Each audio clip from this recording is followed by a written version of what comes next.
Welcome back to the Embers archive. Tonight's story is not of the day or the night, but of the magical, dangerous space between. It is a tale of two mortal enemies, a world-ending threat, and a single vow that bound them in a fate worse than death. Or perhaps stronger than love.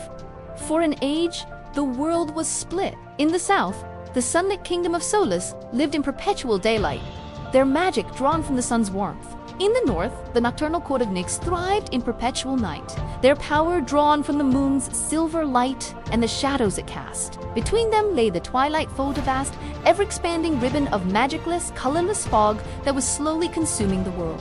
It was a creeping, gray doom that devoured all magic, all life, and all hope. The oracles of both kingdoms delivered the same desperate prophecy. The fold could only be stopped by a vow sealed in the twilight, a union of sun and moon. The meaning was as clear as it was horrifying. A political marriage between the heirs of both thrones. Princess Anya of Solace was her kingdom's sunshine, a wielder of healing light, beloved by her people. She saw the people of Nyx as ghoulish shadowmongers who had brought the Twilight curse upon them all. Lord Draven of Nyx was the court's finest shadowblade, a man known for his cold demeanor and ruthless protection of his people. He saw the people of Solace as fragile, arrogant children who were blind to the true nature of the world. They met on the very edge of the Twilight Fold in a grove of petrified, gray trees. It was a wedding attended by two armies that watched each other with open hatred. Anya wore white and gold, a stark, defiant splash of color in the gray landscape. Draven wore armor of black steel and silver, seeming almost to blend into the encroaching fog. They stood before the ancient vow stone, their faces masks of cold duty. I, Anya of Solace, agree to this vow to save my people from the darkness. And I, Draven of Nyx, agree to this vow to protect my people from the blight. They spoke the ancient words. The moment the vow was complete, the stone flared with a silver-gray light. A searing pain shot through both of their arms. They looked down. Etched onto their skin, coiling from their wrists to their elbows, was a magical, moving tattoo of a gray, thorny vine. Anya cried out and stumbled back. Draven drew his blade, his eyes searching the fog for an attacker. What is this? What have you done to me? This is your magic. Some final trick. A voice, ancient and dry as dust, echoed from the vow stone itself. The vow is sealed, it whispered. Sun and moon are now one. You are bound life to life, wound to wound. You will not stop the fold. You will enter it. You will find its heart, or you will die together.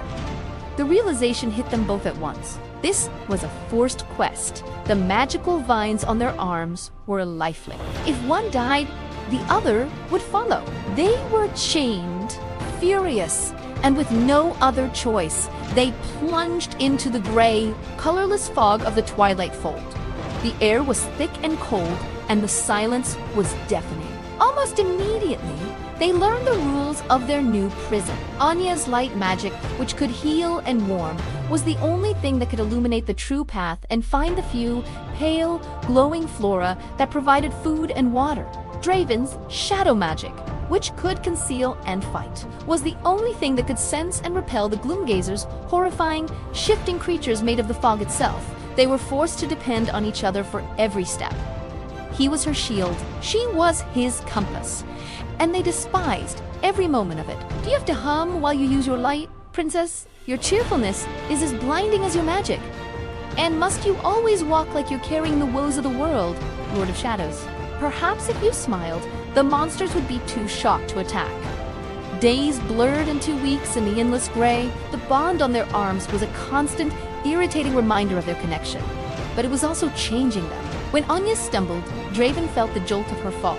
When he cut his hand on a sharp rock, she winced as she felt the echo of his pain. They couldn't afford to let each other be harmed. One night, a massive gloomgazer ambushed them. It moved faster than Draven anticipated, its misty tendrils lashing out at Anya. He threw himself in front of her, taking the blow. It was not a physical strike, but a magical one. A freezing, life-draining cold spread from his shoulder, and a patch of his skin turned a deathly gray. And Anya screamed as she felt the exact same agonizing cold in her own shoulder. They collapsed together, both gasping from the shared wound. The curse of the fold was spreading through them twice as fast.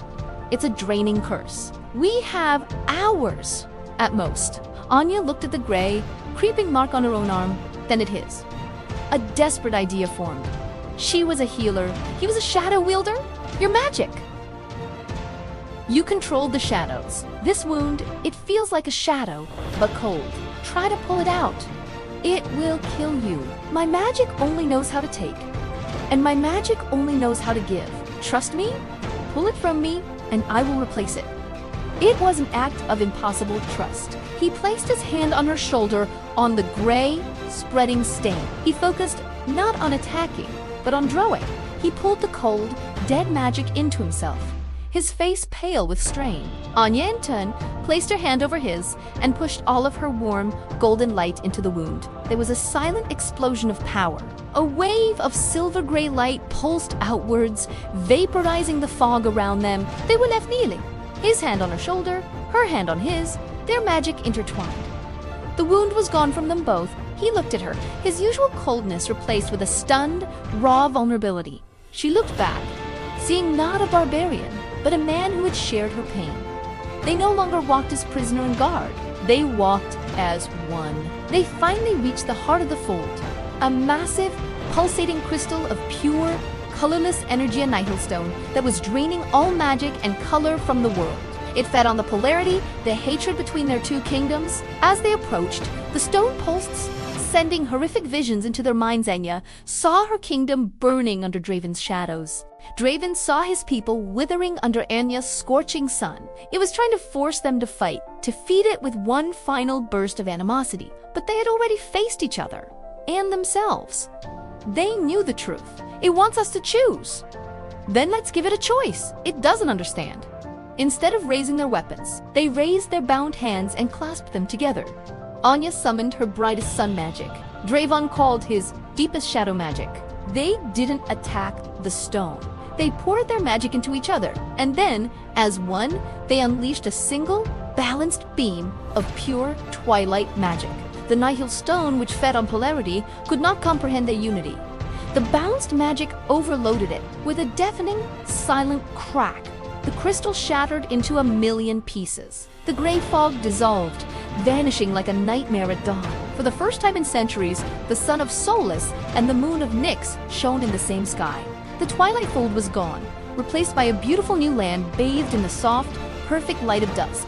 They returned to their people, not as two separate heirs, but as the king and queen of the Twilight, the new kingdom of balance they had forged. The thorny bonds on their arms had changed, the thorns wilting away to be replaced by silver and gold leaf patterns. The vow was meant to be a chain. It chained us together long enough for us to see. It wasn't a prison, it was a key.